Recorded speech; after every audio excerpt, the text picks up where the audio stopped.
Well, today we are diving into the small but impressive catalogue of The Police and ranking every album opener from worst to best, or least favourite to most favourite, whatever. Will the message in a bottle read, "Don't stand so close to me," or something else entirely? Let's find out.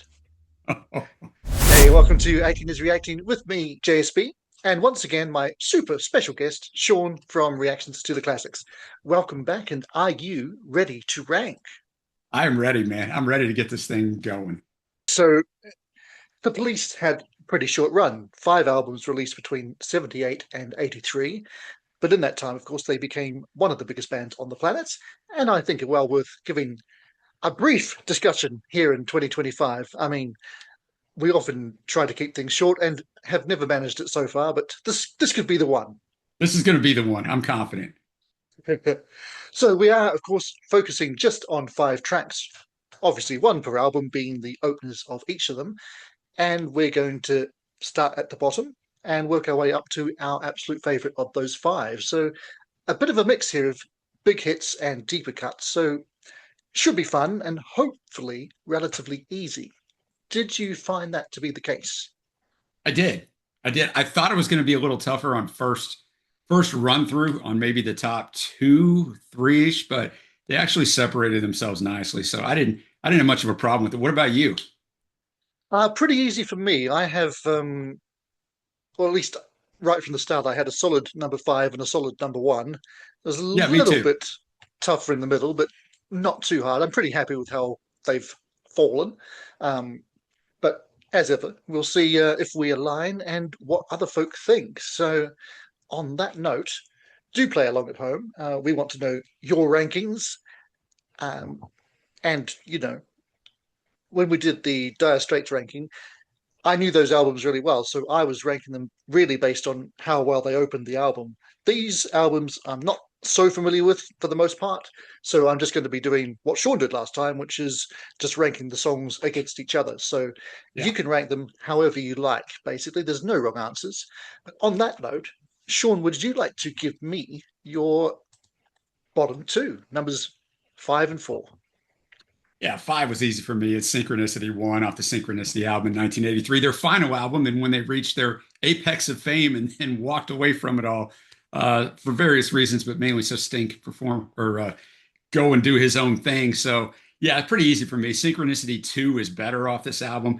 No one really knows what this is even, so much about. I mean, it's a lot of No. Carl Jung stuff. Interesting way to start this album that has a lot of bangers on it, but that was an easy number 5 for me. Number 4 might be surprising to some people, and it was originally my number 3, but on further listening, it went to number 4. I got Ghost in the Machine off Spirits in the Material World.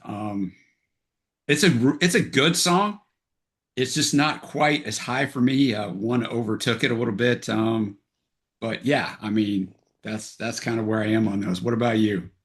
Well, we are diverging quite sharply to start with. Oh So, wow, don't we um, always? well, I thought we might be the same on these ones, but we're not. So my number 5 is Next to You from the debut, which it is a great 3-minute rocker opener, gets your attention, but for me, it's not as strong lyrically as the other songs. It's more of a punky sound that's not really my wheelhouse, so for that reason, I'm marking it down. And the things you notice when you listen to songs back to back, this is going to be a recurring theme, but basically the last minute of the song is just, "What can I do? All I want is to be next to you," repeated over and over again until it slowly fades out, which drives me slightly mad. It has to be said. No fade outs for Um, Joe, man. No fade outs. yeah. But here we do align because number 4 is Spirits in the Material World. Um, and this is has to be said, these two are the tracks I know the least out of these 5, so that is perhaps the reason that they end up at the bottom for me. This one, was a reasonably big hit. Just missed the top 10 in both the UK and the US, but it didn't do much down under, so that's probably why I'm not so familiar with it. Uh, Yeah, and I mean, being me, it it was written on a keyboard too, which is an interesting thing. First time Sting had ever used a keyboard, and he used it on this Yeah, track to write it, and he wanted to phase Andy Summers out and just use the keyboard, but Andy wanted the guitar. But when you listen to the final mix, you hardly yeah. hear Andy. I think You that's what hardly hear gives the it guitar. to me a weird tone. Yeah, there's that, and even the vocals are a bit drowned out by that synth at times. So that He does was pull proud it of it, down I for me as guess. well. Yeah, Yeah. he loved it. I mean, there's to be fair, the '80s would give us far worse synth sounds than that, but Oh, of it course. Yeah. it does drag it down a little bit for me. Yeah, I think Andy was. I would have loved to hear more guitar on that track. But yeah, one little note I have to have on the song, just because it's it's my channel, and hey, if I can mention Marillion, then I will. Um, Steve Hogarth in certain live versions of a track called "The Strange Engine," which it's only 17 minutes, so sometimes you just need to pad it out a bit more. So Yeah, of course. he has used portions of Spirits in the Material World in that section where he just goes off and Okay. starts quoting other people and doing rambling bits for no good reason. So it can turn the track into 23 minutes, which is a far more acceptable length for a prog Of fan. course. Of course. Anyway, that little diversion aside, we'll just move, because we've got an odd number of tracks. Let's just jump into our respective middle for diddles. So, what is your number three? Number three, I do go with Next to You.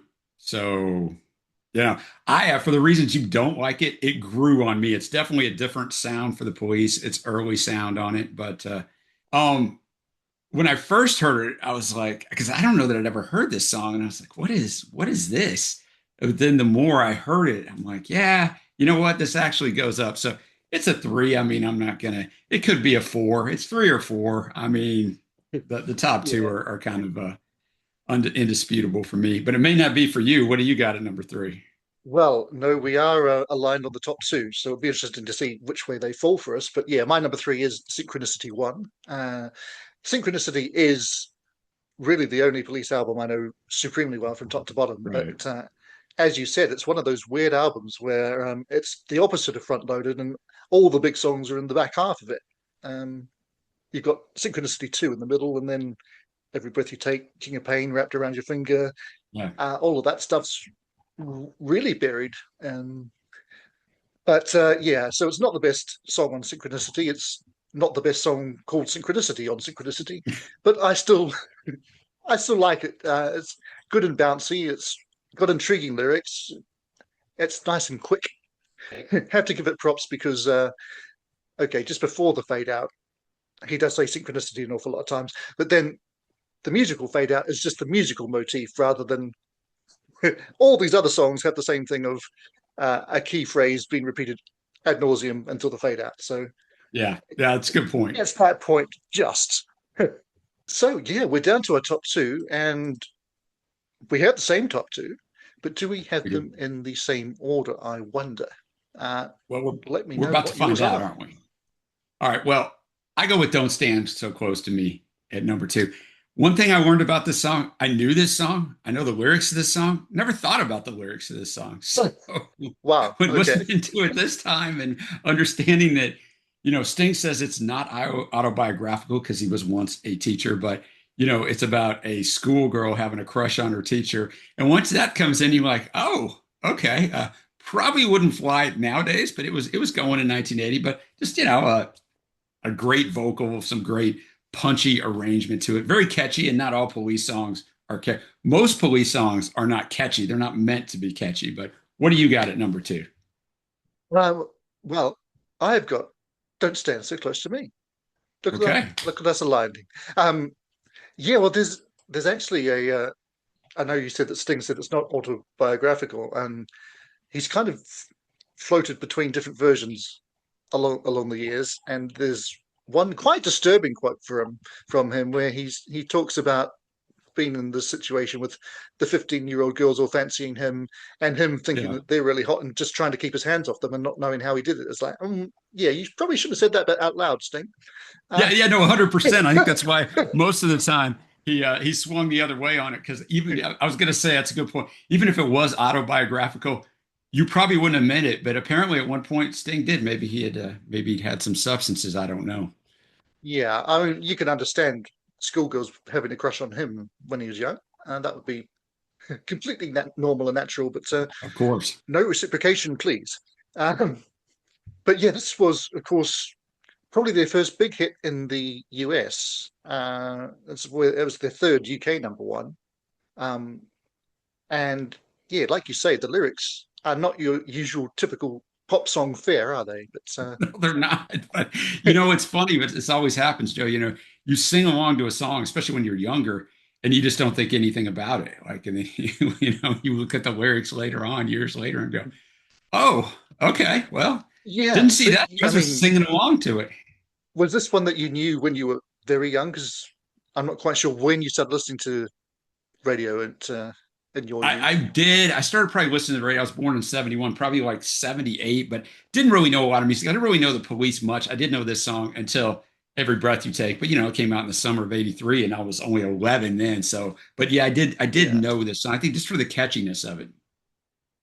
yeah. No, I mean, I think it's interesting that being an ex-English teacher that he manages to work Lolita and Nabokov into not just the story but the lyrics, even though it's a slightly pathetic rhyme scheme that he uses to fit Nabokov into it. But hey, if he's bringing literature to his young pop audience, then all power to him. Um, all right. Well, there is no drama as to our number one, but do you want to officially reveal what it Sure, is? it's Message in a Bottle, which was it's a song that's really well known. It was the first of the five UK number ones for him, but only went to 74 in the US. So as you were mentioning, like, the That blows my Police. mind that didn't hit in the US, but there Me you too, because it's really well known here now, but yeah, it just was not known. But really well written, great guitar riff, drumming's good. You know, it's just a really good song. yeah. I mean, for me, obviously, it's my number one as well. But yeah, it's my well, I was going to call it my favorite Andy Summers riff, but it turns out that Sting wrote the riff and had originally intended to use it in a completely different song. But Yes. eventually, they managed to work it into this, and it does end with, like all of these songs, pretty much. It ends with about 80 seconds of him saying, sending out an SOS over and over again. But for some reason, on this song, it doesn't bother me in the slightest because it's just got a great melody, and Andy's doing some really interesting things on guitar throughout that. So it maintains the interest in a way that some of the other long repeats didn't quite manage for me. And I include Yeah. Don't Stand So Close to Me on that because that has about a minute of Don't Stand So Close to Me ending in the song as well. Yeah, definitely an interesting technique, but I think, it sticks in your head. Like it, hate it. That type of songwriting does stick in your head. I mean, Dylan and Neil Young and the boys aren't going to use it, Simon, but Sting's going to use it. Yeah, and it's interesting that I think at least two members of the police themselves and quite a few critics would rate this as not just the best police opening track, but the best police song of them all. I'm not sure if Yeah, I you came across that have as thoughts on that. well. No, yeah, it's not my favorite. Every Breath You Take is, but also a song that I loved in 1983. And then you're like, oh, this man is stalking her. Okay, maybe Yeah, not, but maybe we could next time do the top five disturbing police songs. I don't know, but well, yeah, that's yeah, by that, far my favorite. What about you? yeah. I would probably, if I had to pick one, go with something from Synchronicity, and it would probably be Synchronicity 2, or Oh, wow. possibly Wrapped Around Your Finger. Um, so on that note, since we have rattled through these, I'm going to completely uh, throw you off guard and say, what if we had done a different kind of ranking and ranked the top streamed song from each of these albums? So you Hmm. might not know what those are off the top of your head. We've done two of them already. They're our top two. But would they stay our top two if they were going up against Roxanne, Every Little Thing She Does Is Magic, and of course, Every Breath You Take, which is uh, actually, I'm going to ask you again, putting you on the spot twice in one sentence. How many streams do you think that song has? I think it has over a billion, and I could be totally incorrect. I don't know if the song has enough staying power because it came out in 83, but I'm going to say over a billion. It has over a billion. It has over 2 Okay. billion. It has Wow. 2.8 billion streams. That's incredibly rare for a song that old to push 3 billion streams. It really is. Yeah, I know. I mean, I think I might have heard from somebody on another channel called, was it Reactions to the Classics at some point that Every Breath You Take was actually the most played song of the 20th century, and I guess it still is in Well, the I think that 21st person that century. did that review might have forgot about that mixed in his head. I did not remember that. That's crazy. That's crazy. Yeah. So anyway, I distracted you from answering my first question, which was if you rank the those top five songs, how would it change for you? Or, I mean, you said Every Breath You Take is your favorite, so I guessing that would jump straight into number one above some of these. Yeah, I like every little thing she does is magic. That would be the other one that sticks out for me. I do not like Roxanne, Oh but wow. it it was in a movie. It's been in a few movies, but it was a really famous scene. I mean, way back in the Eddie Murphy in 48 Hours was singing it in his jail cell. And so that was my first introduction to that song, but it's very annoying to me. Or I guess maybe he's singing it on the bus. I don't remember, but it's very annoying to me, but I know it's also very famous. Yeah. Well, see, we would have diverged even more there because I think I'd keep Message in a Bottle at number one out of all of those, but Roxanne would have been my number two. So Look at you, Roxanne, number two, Synchronicity two, your favorite song on Synchronicity. Yes, we have definitely divergent tastes when it comes to the Police. well, there's lots of scope there, even across a pretty short run of albums. But Yeah, there is. yeah, interesting to talk about that. And I mean, we might. Yes, sorry, there was a bit of interference in the stream there. That was me speaking completely normally, I promise. I think we might in future ranking episodes start off as a starting point with looking at the most streamed songs. I don't know. Good. We'll make it up as we go along, as we always do, basically. But Quick question for for you you out there, before we exit out of oh yeah, this. Do you like Sting's solo output? Because he definitely went off in another direction that he was toying with at different times in the Police, but do you like his solo stuff? I've never really dug that deeply into his solo stuff, but I do Yeah. certainly like some of it. And I still don't own Ten Summoners Tales. It's one of those albums I think every time I go into a charity shop, it's going to be there, and I'll pick it up next time. And I just haven't got around to it. I get that. Yeah. Not my thing. Sting solo stuff, just not my thing. But I get, I mean, he's a great musician. I get it, people who love it. But, like I said, interesting to walk away when you were the absolute biggest musical act in the world, to walk away from Yeah. that. They left a lot of money on the table, but I'm sure they all got plenty of money with the different career paths they took. But it is always interesting when you leave at the peak, man. It's interesting that I mean, I don't know what their interpersonal relationships were like. I expect fairly bad. I mean, they certainly are now. Uh, Yeah. and how come it's taken them 40 years to work out that maybe they should have asked for some royalties from the writing of Every Breath You Take? I don't know how you can Yeah. No, I not know. I thought the not same want that for thing. so long. But there's probably another universe where maybe they do the Phil Collins and Genesis thing, and Sting Yeah. manages to do a solo career alongside further Police albums. But obviously that's not the path that was taken.